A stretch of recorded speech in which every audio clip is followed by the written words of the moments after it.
फरमाइए प्लीज। वालेकुम सलाम। कालू गल करदा पिया चिश्तियां जिला बावल नगर तो। जी सर बताइएगा। राती थोड़ा मैसेज चला वदा भी 25 रुपया च 6 महीना वास्ते 100 मिनट। जी ਇਹ ਤੁਸੀਂ ਮੁੜ ਤਸੱਲੀ ਨਹੀਂ ਕੀਤੀ ਬਈ ਇਹ ਰੋਜ਼ਾਨਾ ਦਾ 100 ਮਿੰਟ ਹੈ ਕਿ ਮਹੀਨੇ ਦਾ 100 ਮਿੰਟ ਹੈ। ਅਸਾਂ ਤਾਂ ਸਮਝਾ ਵੀ ਇਹ ਰੋਜ਼ਾਨਾ ਦਾ 100 ਮਿੰਟ ਹੈ। ਅਸਾਂ ਗਰੀਬ ਲੋਕ ਅੱਗੇ ਕਰੋਨਾ ਦੇ ਮਾਰੇ ਹੋਏ ਪਿੱਛੇ ਹਨ ਕੋਈ ਨਹੀਂ ਉਧਾਰੇ ਉਧੂਰੇ ਲੈ ਤੇ ਲੋਡ ਕਰਾ ਤੇ ਉਹ ਪੈਕੇਜ ਲਾ ਬੈਠੇ ਆਏ ਤੇ ਉਹ ਸਾਨੂੰ ਪਤਾ ਲੱਗਾ ਹੈ ਇਹ ਤਾਂ 6 ਮਹੀਨਾ 100 ਮਿੰਟ है। बिल्कुल सर, 6 महीनों के लिए 100 मिनट है। जैसा कि आपने मुझे कॉल के स्टार्ट में मैसेज पढ़ के बताया कि मैसेज आया था 180 दिनों के लिए 100 मिनट दिए जाएंगे।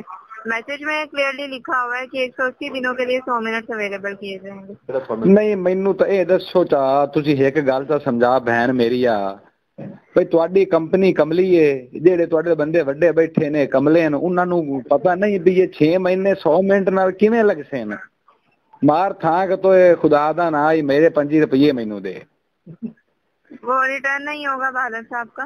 नहीं मैनू नहीं पता मैं नहीं तो मैं तो मुड़ बना मैं तो वजीर आला नु आना मेरे 25 रुपये मैनू मोड़ तेरी मेहरबानी है।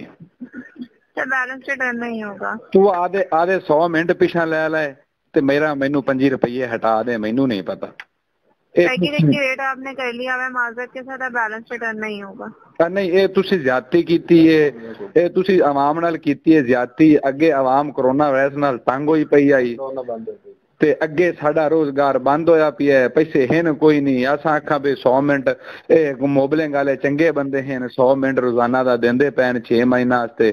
चलो आधे आधे अगा पिछा गल करसा है गल्लां बातां करसा है कोई गप्पा मरेसा है ते तुसां उल्टा साडी साडी साडी तबाही कर दित्ती ने फत्ते। ए तू गल कर आदे वड्डे अफसर नाल ते मेरे 25 रुपये मैनू दे काल उदे काल मिला मैं उदे नाल गल करना। देखिए बैलेंस रिटर्न नहीं होगा। आपकी राय के हवाले से कंपनी को भिजवा देती हूँ, बैलेंस वापस नहीं किया जाएगा। मैं 100 मिनट इस्तेमाल करा तो मैं हरामदा हूं मैनू नहीं पता मेरे पैसे मैनू दे। बेहद माजरत के साथ बैलेंस रिटर्न नहीं किया जाएगा। अल्लाह तुहानू पूछया मेरी ता झोली ही ने तुहानू तुहानू खुदा ही पूछे।